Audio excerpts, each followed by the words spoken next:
विद्यार्थी मित्रांनो, तुम्हा सर्वांचं SR जीनियस अकॅडमीवर मी प्राध्यापक राजाभाऊ अर्जुन दांडे सहर्ष स्वागत करतो आहे। पोलीस भरती जवळ येत आहे। ग्राउंड साधारणतः फेब्रुवारीमध्ये सुरू होण्याची शक्यता आहे।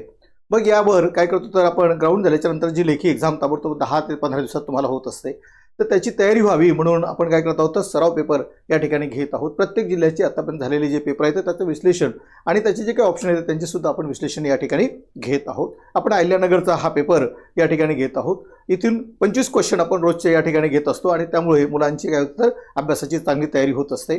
जर समजा चॅनलवर तुम्ही नवीन असाल तर चॅनलला सबस्क्राइब करा। जर व्हिडिओ आवडला असेल तर त्याला लाईक करा आणि आपल्या मित्रांसोबत शेअर सुद्धा करायचा होता। चला तर आपण बघूया। पहिला प्रश्न होता, यापैकी कोणते पुस्तक डॉक्टर APJ अब्दुल कलाम यांनी लिहिलेले आहे? येथे भारतीय तत्वज्ञान, दुसरं होतं विंग्स ऑफ फायर, तिसरं होतं डिस्कवरी ऑफ इंडिया आणि युगंधर। यापैकी विंग्स ऑफ फायर हे डॉक्टर APJ अब्दुल कलाम यांचं काय तर आत्मचरित्र आहे। त्यातील भारतीय तत्वज्ञान हे काय तर डॉक्टर सर्वपल्ली राधाकृष्णन यांनी लिहिलेले हे पुस्तक आहे। नंतर डिस्कवरी ऑफ इंडिया हे भारताचे पहिले पंतप्रधान पंडित जवाहरलाल नेहरू यांनी लिहिलेलं आहे। तर युगंधर ही शिवाजी सावंत यांनी लिहिलेलं छत्रपती शिवाजी महाराज यांच्या जीवनावरचं पुस्तक आहे। दुसरा प्रश्न आपण बघूया। दुसरा प्रश्न होता, इथे नागालँड राज्याची राजधानी कोणती आहे? तर ऑप्शन होते आपले त्याला कोहिमा, इम्फाळ, येथे शिलाँग आणि दिसपूर। त्याचं उत्तर होतं कोहिमा। नागालँडच्या राजधानीचं नाव काय तर कोहिमा होतं। म्हणजे काय बोलतो इथे आपल्याला की जर आता बाकीचे जे पर्याय आहेत, इम्फाळ ही कायची राजधानी होती तर मग ही इम्फाळ ही मणिपूरची राजधानी आहे, शिलाँग ही मेघालयची राजधानी आहे आणि दिसपूर ही आसामची राजधानी आहे। म्हणजे योग्य उत्तर काय होतं तर कोहिमा होतं नागालँडची राजधानी। त्यानंतरचा प्रश्न आपण पाहूया, खालीलपैकी कोणता तालुका अहिल्यानगरमध्ये जिल्ह्यात नाही? कोणता तालुका अहिल्यानगर जिल्ह्यात नाही? म्हणजे इथे पाहाल अहिल्यानगर जिल्ह्यात नाही हा शब्द सर्वात महत्त्वाचा आहे, हे की नाही? कोणता जिल्हा आहे आपल्या पटकन लक्षात येतं। तर यातील उत्तर होतं आष्टी। आष्टी हा तालुका बीड जिल्ह्यातील आहे। कशातील आहे तर बीड जिल्ह्यातील हा आष्टी तालुका आहे। तर पाथर्डी, राहुरी आणि अकोले हे अहिल्यानगर जिल्ह्यातील तालुके आहेत। अहिल्यानगरमध्ये किती आहेत तर एकूण तालुके 14 तालुके आहेत। म्हणजे अकोले आहे, कर्जत आहे, कोपरगाव आहे, ते जामखेड आहे, नगर, नेवासा, पाथर्डी, पारनेर, राहता, राहुरी, शेवगाव म्हणजे श्रीगोविंदा, श्रीरामपूर आणि संगमनेर अशी 14 तालुके अहिल्यानगर जिल्ह्यामध्ये आहेत। तर यातील हे 3 तालुके पाथर्डी, राहुरी आणि असोली ही अहिल्यानगर जिल्ह्यामध्ये होती आणि आष्टी हा कुठे होता तर बीड जिल्ह्यातील तालुका होता। नंतरचा प्रश्न आपण बघूया, खालीलपैकी कोणता जिल्हा समुद्र किनाऱ्याला लगत नाही? समुद्र किनाऱ्यालगत नाही हा शब्द वापरला आहे। बरेच वेळेस आपण काय तर समुद्राला लागून आहे असं पटकन वाचतो आणि तिथे चूक होते। हा शेवटपर्यंत प्रश्न वाचा आणि इथे नाही हा शब्द वापरला होता। म्हणजे रत्नागिरी, सिंधुदुर्ग, कोल्हापूर आणि पालघर यापैकी उत्तर होतं आपल्याला काय तर कोल्हापूर। काय तर हे कोल्हापूर हा जिल्हा आहे। तर हा कशाला तर समुद्र किनाऱ्याला लागून नाही, समुद्र किनाऱ्याला हा लागून नाही। तर रत्नागिरी आहे, सिंधुदुर्ग आहे, पालघर आहे, तर हे समुद्र किनाऱ्याला लागून आहेत। समुद्र किनाऱ्याला लागून असलेले 7 जिल्हे आहेत। तर महाराष्ट्राला एकूण 720 किलोमीटरचा समुद्र किनारा लाभलेला आहे। त्यापैकी काय तर आपण जे जिल्हे समुद्र किनाऱ्याला लागून आहेत त्याची यादी पाहूया। पहिला आहे रत्नागिरी, दुसरा होता सिंधुदुर्ग, तिसरा आहे पालघर, चौथा रायगड, ठाणे, मुंबई शहर आणि मुंबई नगर, मुंबई शहर आणि मुंबई उपनगर अशी 7 जिल्हे ही काय तर समुद्र किनाऱ्याला लागून आहेत। हे सुद्धा आपल्याला माहीत असलं पाहिजेत, म्हणजे पटकन आपल्याला त्याचं उत्तर येत असतं। त्यानंतर खालीलपैकी कोणत्या जिल्ह्यात जिल्हा परिषद नाही? जिल्हा परिषद नाही हा शब्द वापरला होता, ठीक नाही? ते इथे नाही आहे। तर महाराष्ट्रामध्ये एकूण 36 जिल्हे आहेत, पैकी 34 जिल्ह्यात जिल्हा परिषद आहेत। त्यातील मुंबई शहर आणि मुंबई उपनगर या भागामध्ये ग्रामीण भाग नाही आहे आणि म्हणून तेथे जिल्हा परिषद नाही। तिथे सर्व नागरी भाग आहे आणि म्हणून त्या ठिकाणी फक्त काय तर या पर्यायापैकी मुंबई शहर येथे जिल्हा परिषद नाही, जिल्हा परिषद नाही। ठाणे, वाशिम आणि सिंधुदुर्ग इथे जिल्हा परिषद आहेत। म्हणजे एकूण जिल्हे आहेत आपले 36 आणि जिल्हा परिषद किती येतात फक्त आपल्याकडे 34। तर 2 जिल्हे त्यामध्ये आहेत, मुंबई शहर आणि मुंबई उपनगर या जिल्ह्यामध्ये काय तर जिल्हा परिषद नाही आहेत। त्यानंतरचा प्रश्न आपण पाहूया। 6वा प्रश्न होता, शेतकऱ्याचा असूड हा ग्रंथ कोणी लिहिला? शेतकऱ्याचा असूड हा ग्रंथ कोणी लिहिला? उत्तर काय होतं तर महात्मा फुले यांनी लिहिला होता। महात्मा फुले यांनी हा ग्रंथ लिहिलेला आहे। म्हणजे महात्मा फुलेंनी काय केलं तर हा ग्रंथ, प्रश्न आपण समोर गेलो काय एखादा आहे ना, बरोबर आहे। 6वा प्रश्न होता, शेतकऱ्याचा असूड हा ग्रंथ महात्मा फुले यांनी लिहिला आहे। तर मग काय होतं तर महात्मा फुले यांनी म्हणजे 18 जुलै 1883 रोजी हा ग्रंथ लिहिला. 18 जुलै हा लक्षात ठेवा, 18 जुलै 1883 मध्ये लिहिला. हा ग्रंथ त्यांनी हास्यलिखात लिहिला होता. अनेक गावामध्ये त्यांनी वाचून दाखवला होता. सयाजीराव बडोद्याचे सयाजीराव गायकवाड आहेत, यांच्या देखत त्यांनी हा ग्रंथ वाचल्याच्या नंतर सयाजीराव गायकवाडांनी तो ग्रंथ शांततेत ऐकला आणि त्यांचा सत्कार सुद्धा त्या ठिकाणी केलेला होता. म्हणून हा ग्रंथ शेतकऱ्याचा असूड म्हणजे गुलामगिरी हे ग्रंथ कोणाचे तर महात्मा ज्योतिबा फुले यांचे आहेत. शरद जोशी हे म्हणजे शेतकरी नेते आहेत. शाहू महाराज हे ते कोल्हापूरचे म्हणजे राजे आहेत. सयाजीराव गायकवाड हे बडोद्याचे राजे आहेत. ठीक आहे. तर हे पर्याय सुद्धा आपल्याला माहीत असलं पाहिजेत. आता मिहान हा प्रकल्प महाराष्ट्रात कुठे आकारास येत आहे?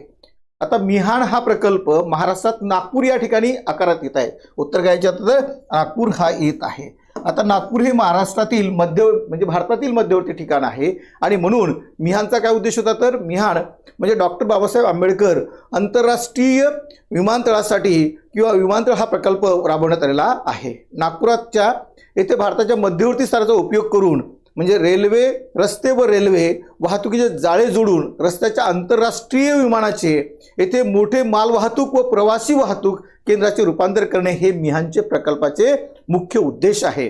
मिहानचा जो लॉंग फॉर्म आहे तो लॉंग फॉर्म काय होता तर multi modal international cargo hub and airport हे त्याचं काय तर लॉंग फॉर्म आहे. त्यानंतर चला 8वा प्रश्न, महाराष्ट्र व तेलंगणा या राज्यात गोदावरी नदीवरील नांदेड जिल्ह्यातील कोणत्या प्रकल्पावरून वाद सुरू आहे? ठीक नाही. गोदावरी ही नदी महाराष्ट्रात उगम पावणारी नदी आहे. जायकवाडी सारखं सर्वात मोठं धरण त्याच्यावर सुद्धा आहेत. अनेक धरण त्या ठिकाणी त्या नदीवर आहेत. परंतु महाराष्ट्रातून जेव्हा ही नदी तेलंगणामध्ये प्रवेश करते, पूर्वीच्या काळात ती आंध्रामध्ये करायची, आता ती तेलंगणामध्ये प्रवेश करते आहे. तर तेलंगणाच्या बॉर्डरपासून 7 किलोमीटर अंतरावर बाभळी या ठिकाणी तर इथे बाभळी या ठिकाणी याचं उत्तर आहे बाभळी बंधारा याच्यावरून आहे. म्हणजे धर्माबाद तालुक्यातील नांदेड जिल्ह्यातील हे जे बंधारा आहे ते या बंधाऱ्यातील पाणी काय होतं तर जे साठलं जातं आणि साठलेलं पाणी जे श्रीराम सागर तेलंगणामध्ये आहे त्या धरणाला पाणी कमी पडतं. म्हणून तिथल्या सरकारने सर्वोच्च न्यायालयामध्ये याचिका दाखल केली होती आणि त्याच्यावर सर्वोच्च न्यायालयाने 2013 रोजी असा निर्णय दिला होता की जे काही निसर्गतः पाणी आहे ते तेलंगणाला मिळायला पाहिजेत. आणि म्हणून या बाभळी बंधाऱ्याचे दरवाजे 1 जुलै ते 28 ऑक्टोबरपर्यंत दरवर्षी नैसर्गिक पाणी श्रीराम सागराला मिळण्यासाठी किंवा त्या धरणाला मिळण्यासाठी ते खुले केले जात असतात आणि 28 ऑक्टोबरच्या नंतर ते दरवाजे बंद केले जात असतात. तेथे काही पाणी अडवलं जात असतं. तर हा त्यातला पाणी वाद होता. म्हणून बाभळी बंधाऱ्यावरून तिथला वाद होता. तो वाद आता सर्वोच्च न्यायालयाने निकाली काढलेला आहे. ठीक नाही. त्यानंतरचा प्रश्न होता ड्राय आईस काय असतो? तर ड्राय आईस म्हणजे CO2 काय तर CO आणि हा 2 कार्बन डायऑक्साईड आपण त्याला म्हणतो. काय म्हणतो आपण त्याला? कार्बन डायऑक्साईड म्हटलं जातं. की कार्बन डायऑक्साईड हा काय होतो तर घनरूपामध्ये जर असला तर तो काय होतो तर घनरूपामध्ये जर असता त्यावेळेस तो काय होतो तर त्याला ड्राय आईस असं म्हटलं जातं. काय म्हणतात त्याला? ड्राय आईस म्हटलं जातं. आणि म्हणून हा जर तापवला तर तो पाण्यामध्ये रूपांतर नव्हता वायूमध्ये रूपांतर होतो आणि म्हणून तो घनरूपात असताना त्याला ड्राय आईस म्हटलेलं जातं. तर नायट्रोजन हा काय तर नायट्रोजन हा सामान्य तापमानातला वायू आहे आणि द्रव नायट्रोजन त्याला लिक्विड नायट्रोजन अत्यंत थंड असतो परंतु तो ड्राय आईस नाही आहे. नंतर हेलिनियम हा काहीतरी एक निष्क्रिय वायू आहे आणि नंतर पोटॅशियम हा काही धातू आहे. म्हणून योग्य उत्तर काय होतं यातलं तर कार्बन डायऑक्साईड हे त्याचं उत्तर होतं. पहिली महिला मुख्यमंत्री कोण आहेत? तर येथे त्याचं उत्तर होतं सी सुचिता कृपलानी. त्या काय होत्या तर भारतातील पहिल्या मुख्यमंत्री आहेत. काय तर त्या भारतातील पहिल्या मुख्यमंत्री आहेत. पहिल्या मुख्यमंत्री त्यांचा जो कार्यकाल आहे तर तो कार्यकाल किती होता तर 1963 ते 1967 पर्यंत त्या उत्तर प्रदेशच्या काय तर UPच्या इथे मुख्यमंत्री राहिलेल्या आहेत. तर यातील सरोजिनी नायडू ह्या पहिल्या भारतातल्या राज्यपाल आहेत. कशात? पहिल्या राज्यपाल आहेत. नंतर श्रीमती विजयालक्ष्मी पंडित ह्या संयुक्त राष्ट्र संघटनेच्या सदस्या होत्या. ॲनी बेझंट ह्या काहीतरी इथे होमरूल चळवळीच्या नेत्या आहेत. म्हणून योग्य उत्तर काय होतं याच्यात सुचिता कृपलानी ह्या भारतातील पहिल्या मुख्यमंत्री आहेत. त्यानंतर सन 2015 मध्ये पुरुष एकेरी विम्बल्डन विजेतेचे नाव सांगा. तर ते नाव होतं नोव्हाक जोकोविच. जे 2015 मध्ये जे पुरुष एकेरी विम्बल्डन येथे विजेतेचं पद आहे तर ते पद कुणाला मिळालं होतं तर नोव्हॅक जोकोविच यांना मिळालेलं आहे. त्यांनी सलग हे दोनदा पदक मिळालं. किती मिळालं तर 2 वेळेस ते मिळालं होतं. म्हणजे 2014 आणि 2015 अशा 2 वर्षी ते विम्बल्डनचे सलग विजेतेपद त्यांनी मिळवलेलं होतं. हा जो त्यांचा नोव्हॅक जोकोविच यांचा सामना झाला होता तर रॉजर फेडरर आणि नोव्हॅक जोकोविच यांच्याशी झाला होता. म्हणजे त्यांचा जो सामना आहे शेवटचा 6-7 येथे 6-7 आणि नंतर काय होतं इथे 6-4 आणि 6-3 आहे.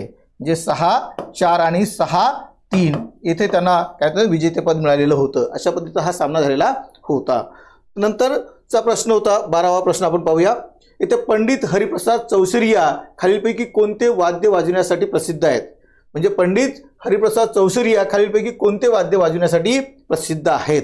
तर ते उत्तर होतं त्याचं बासरी. उत्तर होतं त्याचं बासरी आहे.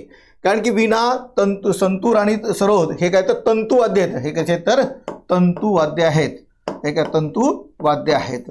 आणि बासरी म्हणजे विशेषतः बांबूची बासरी ही ते म्हणजे पंडित हरिप्रसाद चौसरिया यांनी आंतरराष्ट्रीय लेवलवर भारताचं नाव नेलेलं होतं की त्यांनी जे संगीत आहे किंवा भारतीय संगीत आहे ते भारतीय संगीत आंतरराष्ट्रीय लेवलवर त्यांनी नेलेलं होतं. तर इथे हे वीणा, संतूर आणि सरोद हे काय तर हे तंतुवाद्य आहेत. आता सरोद हा काय तर प्रसिद्ध तंतुवादक जे उस्मान अमजद अली खान यांच्यासारखे आहेत त्यांनी सुद्धा ते वाजवलेलं आहे. त्यासाठी ते प्रसिद्ध आहेत. नंतर यापैकी कोणती ऐतिहासिक वास्तू अहिल्यानगर जिल्ह्यात नाही. यापैकी कोणती वास्तू अहिल्यानगर जिल्ह्यात नाही. इथे चांदबिबीचा महाल हा अहिल्यानगरमध्येच आहे. भुईकोटचा किल्ला सुद्धा अहिल्यानगरमध्येच आहे. हरिश्चंद्रगड हा सुद्धा अहिल्यानगरमध्ये आहे. बीबी का मकबरा हा डी प्रश्न आहे. तर हा कुठे आहे तर औरंगाबाद. कुठे तर ज्याला आता आपण छत्रपती संभाजीनगर असं म्हणतो आहे तर तिथे बीबी का मकबरा हा बांधण्यात आलेला आहे. आणि म्हणून हे जे तीनही ऑप्शन आहेत तर हे तीनही ऑप्शन पहिले कुठे तर अहिल्यानगर जिल्ह्यात आहे. इथे नाहीत हा शब्द वापरला. इथं प्रश्न वाचताना पूर्ण वाचा. यापैकी कोणती ऐतिहासिक वस्तू अहिल्यानगर जिल्ह्यात नाही. आता इथे एवढंच आपण वाचलं नाही होतंय. यापैकी कोणती वस्तू अहिल्यानगर जिल्ह्यात आहे. पटकन आपल्याला असं वाटतं चांदबिबीचा महल आणि म्हणून प्रश्न आपला चुकतो. म्हणून प्रश्न नेहमी करता स्पर्धा परीक्षेमध्ये अचूक पूर्ण वाचून घ्यायचा, समजून घ्यायचा, नंतर टिक मार्क करायची आहे. तर याचं योग्य उत्तर होतं बीबी का मकबरा. येथे खालीलपैकी कोणता शब्द संक्षिप्ताचा शब्द विस्तार अयोग्य आहे. आता हे जे शब्द येतं तर इथे ILO आहे, युनेस्को आहे, BA आहे आणि MSc येतं. हे शब्द दिलेत आणि याचं लॉंग फॉर्म इथे देण्यात आलेला आहे. आता ILO इंटरनॅशनल लेबर ऑर्गनायझेशन हे बरोबर आहे की नाही. नंतर BA म्हणजे बॅचलर ऑफ आर्ट हे सुद्धा बरोबर आहे. MSc मास्टर ऑफ आर्ट हे सुद्धा बरोबर आहे. मग चुकला कोणता तर युनिसेफ हा बरोबर नव्हता. अयोग्य वापरला शब्द वापरला इथे काय तर अयोग्य विस्तार आहे. तर युनिसेफ आहे इथे युनायटेड नेशन इंडियनच्या ठिकाणी इथे काय पाहतो तर इंटरनॅशनल काय पाहतो त्याला इंटरनॅशनल. आता एज्युकेशनच्या ठिकाणी काय तर तिथे इंटरनॅशनलच्या ऐवजी काय तर इथे इंटरनॅशनल जो शब्द वापरला आहे तिथे ते इंटरनॅशनलच्या ऐवजी तिथे काय पाहिजे तर इथे इंटरनॅशनल म्हणजे United nation international children emergency शब्द होता. कोणता शब्द होता तर एमर्जन्सी शब्द होता तिथे एज्युकेशन जन्सी. आता एमर्जन्सी स्पेलिंग काय पाहिजे तर EMERGENCE एमर्जन्सी. तर एमर्जन्सी हा शब्द त्या ठिकाणी यायला पाहिजे होता. म्हणजे एज्युकेशन हा शब्द चुकला होता आणि इंडियन हा शब्द तिथे चुकलेला होता. त्या ठिकाणी काय होतं तर United nation international children emergency fund. आता त्याचं नाव याची स्थापना युनिसेफची स्थापना कधी करण्यात आली आहे तर युनिसेफची स्थापना ही 1946 मध्ये करण्यात आली. किती तर 1946 मध्ये करण्यात आलेली आहे युनिसेफची स्थापना ठीक नाही. आणि त्यानंतर त्याचं नाव बदलून 1953 मध्ये म्हणजे युनायटेड नेशन चिल्ड्रेन फंड किती याचं नाव बदलण्यात आलं आहे. म्हणजे 1946ला त्याची युनिसेफची स्थापना आहे आणि नंतर 1953 मध्ये तर त्याला काय केलं तर युनायटेड नेशन येथे चिल्ड्रेन फंड असं नाव दिलं. परंतु शॉर्ट फॉर्म जो आहे तर युनिसेफच तसंच जागीच्या जागीच ठेवण्यात आलेला आहे. हा स्थापना वर्ष आहे. हे कोणतं आहे तर इथे स्थापना वर्ष आहे. आणि यानंतर त्याचं नाव फक्त येथे इंटरनॅशनल काय तर त्याला येतं युनायटेड नेशन किंवा युनायटेड नेशन चिल्ड्रेन फंड असं त्याला फक्त नाव देण्यात आलेलं आहे. हे लक्षात आलं होतं. चला समोरचा प्रश्न आपण पाहूया, खालीलपैकी कोणती व्यक्ती अहिल्यानगर जिल्ह्याशी संबंधित नाही? अहिल्यानगर जिल्ह्याशी संबंधित नाही, नाही हा शब्द वापरण्यात आलेला आहे, हे की नाही. अण्णा हजारे हे राळेगाव सिद्धीचे तिथले आहेत, हे की नाही. पोपटराव पवार हे सुद्धा काय तर अहिल्यानगर जिल्ह्यातले आहेत. साईबाबा हे शिर्डी संस्थानाचे हे संत साईबाबा म्हणून प्रसिद्ध आहे. तर काय होतं तर मोहम्मद शाह रंगीला, मोहम्मद शाह रंगीला होतं. मोहम्मद शाह रंगीला हा 1719 ते 1748, 1719 ते 1748 पर्यंत काय होता तर हा म्हणजे 1719 ते 1748 दरम्यान असलेला मुघल बादशाह होता. त्याचे मूळ नाव काय होतं तर त्याचे मूळ नाव होतं इथे रोशन अख्तर, रोशन अख्तर होता. त्याचे कारकीर्द मुघल साम्राज्याचा हा शेवटचा म्हणजे रासाचा शेवटचा राजा होता. त्याच्यानंतर नादिर शहाने काय तर दिल्लीवर आक्रमण केलं कुणी तर याच्यानंतर नादिर शहाने, ते नादिर शहाने दिल्लीवर आक्रमण केलं होतं, ठीक आहे. हा शेवटचा म्हणजे मुघल बादशाह ठरलेला आहे आणि म्हणून याचा कुठलाही अहमदनगर जिल्ह्याशी संबंध नाही. म्हणून उत्तर त्याचं काय तर हे आहे. अण्णा हजारे हे राळेगाव सिद्धीचे आहेत. नंतर पोपटराव पवार हे काय तर आदर्श गाव हिवरे बाजारचे माजी सरपंच आहेत आणि साईबाबा हे तिथले संत आहेत. चला समोरचा प्रश्न, खालीलपैकी कोणत्या व्यक्तीस नोबेल पुरस्कार मिळालेला नाही? खालीलपैकी कोणत्या व्यक्तीस नोबेल पुरस्कार मिळालेला नाही असं म्हटलेलं आहे, ठीक नाही. अमर्त्य सेन, कैलास येथे सत्यऋषी आणि मदर तेरेसा या तीनही व्यक्तींना काय तर नोबेल पुरस्कार मिळालेला आहे. मात्र सी रंगराजन यांना पुरस्कार मिळाला. हे भारतीय रिझर्व्ह बँकेचे अध्यक्ष राहिलेले आहेत, काय तर ते भारतीय रिझर्व्ह बँकेचे ते अध्यक्ष आहेत. त्यांना काही तर हा पुरस्कार मिळालेला नाही. अमर्त्य सेन यांना 1998 साली, अमर्त्य सेन यांना 1998 साली नोबेल पुरस्कार मिळाला.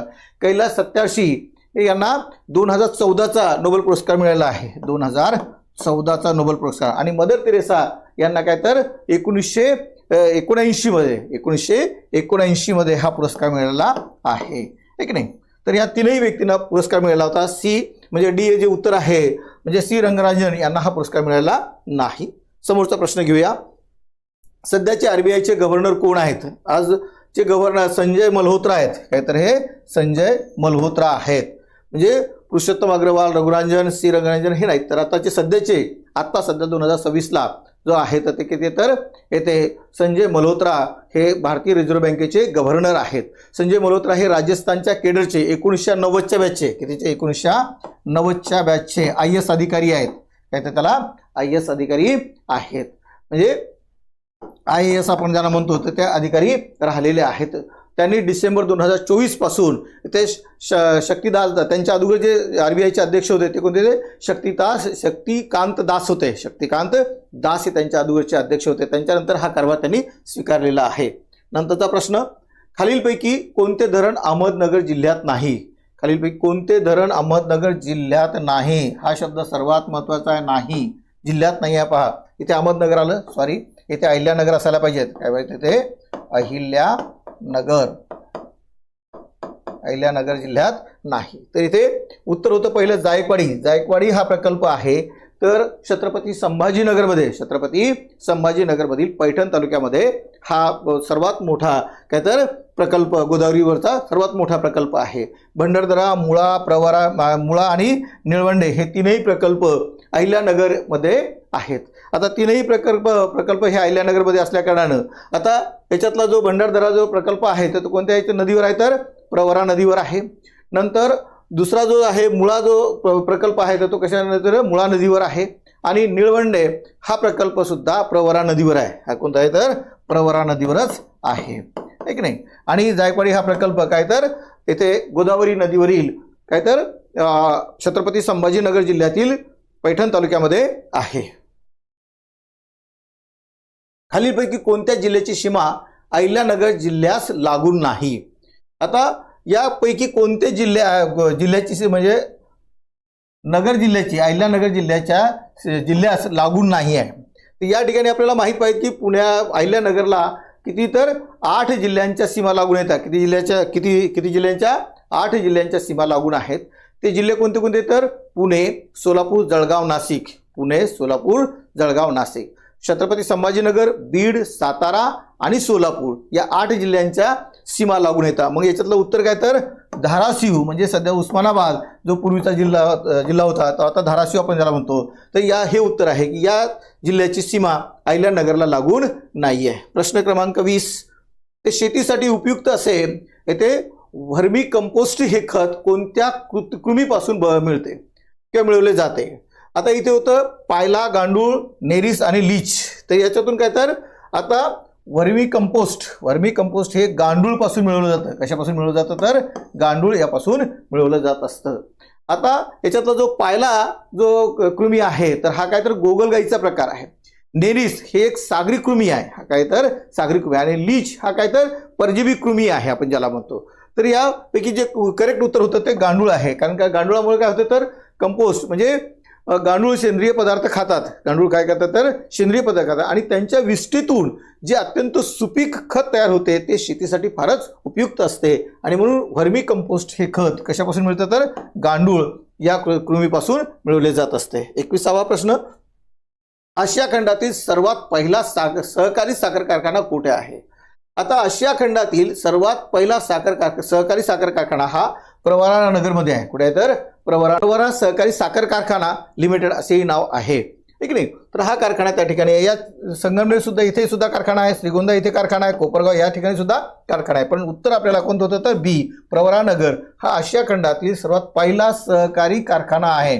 पहिला सहकारी कारखाना कधी स्थापना झाली 1950 मध्ये. स्थापना कोणी केली होती तर विठ्ठलराव विखे पाटलांनी स्थापना केलेली होती. त्यानंतरचा 22वा प्रश्न, नीती आयोगाचे अध्यक्ष कोण आहेत. नीती आयोगाचे अध्यक्ष हे काय तर हे भारताचे विद्यमान पंतप्रधान आहेत. सध्याचे पंतप्रधान हे नरेंद्र मोदी असल्या कारणानं काय तर बी हे उत्तर आहे की नीती आयोगाचे अध्यक्ष कोण असतात तर हे पंतप्रधान नरेंद्र मोदी आहेत. जे उपाध्यक्ष आहेत सध्या ते सुमन बेरी आहेत. कोण आहेत तर सुमन बेरी आहेत. आणि CEO कोण आहेत तर इथे CEO जे आहेत तर BVR सुब्रमण्यम हे याचे काय म्हणतो आपण त्याला मुख्य कार्यकारी अधिकारी CEO आहेत. उपाध्यक्ष म्हणून काय तर सुमन बेरी आहेत आणि अध्यक्ष हे भारताचे पंतप्रधान असतात, म्हणजे पंतप्रधान नरेंद्र मोदी आहेत. अवतार मेहरे बाबा यांची कर्मभूमी कोणती. अवतार मेहरे बाबा यांची कर्मभूमी कोणती आहे तर हे ते उत्तर होतं अरणगाव. कोणतं होतं तर हे अरणगाव हे त्याचं उत्तर आहे. कारण शिर्डी संत साईबाबासाठी आहे, राळेगाव सिद्धी हे अण्णा हजारे यांचं गाव आहे, आणि हिवरे बाजार हे काय तर आपण पाहिलं होतं की काय तर माजी सरपंचांचं हे गाव आहे. म्हणून हे प्रसिद्ध असलेलं गाव. तर काय तर अवतार मेहरे बाबा हे अरणगाव कुठले तर ते अरणगावचे आहेत. कुठले तर अरणगावचे आहेत. म्हणजे मेहरे अरणगाव हे त्यांच्या मुख्य केंद्र आहे. तिथे अजूनही त्यांच्या अनुयायांचा आश्रम सुद्धा त्या ठिकाणी आहे. नंतरचा प्रश्न होता 4, आशियातील नोबल पुरस्कार म्हणून कोणता पुरस्कार ओळखला जातो. एक नाही तर इथे रेमन मॅगॅसिस हा पुरस्कार ओळखला जातो. ए उत्तर बरोबर आहे. कोणते तर रेमन मॅगॅसिस हा पुरस्कार ओळखला जातो. आता आशियातील रेमन म्हणजे मॅगॅसिस हा पुरस्कार जो आहे तर त्याचं कारण काय तर कारण की या पुरस्काराची जी सर्वात महत्त्वाची स्थापना आहे तर ती साधारणतः शांततेसाठी केली जाते. म्हणून त्याला आशियातील सर्वात महत्त्वाचा तो पुरस्कार. आता मॅन बुकर हा जो पुरस्कार आहे तर पुस्तक स्थापनेसाठी म्हणजे युनायटेड किंगडममध्ये जे किंवा आयर्लंडमध्ये जे पुस्तक कादंबरी तयार केली जाते तिथं प्रसिद्ध केली जाते त्या पुस्तकासाठी दिला जातो. महात्मा गांधी हा शांतता पुरस्कार आंतरराष्ट्रीय शांत पुरस्कार आहे. हा पुरस्कार त्यांच्या 125व्या जयंतीच्या निमित्ताने सुरू करण्यात आलेला आहे. आणि टेलर पुरस्कार हा पर्यावरण विषयक पुरस्कार आहे. हा सुद्धा पर्यावरणातला नोबेल पुरस्कार म्हणून विचार केला जात असतो, म्हणून त्याला टेलर पुरस्कार म्हटलेलं आहे.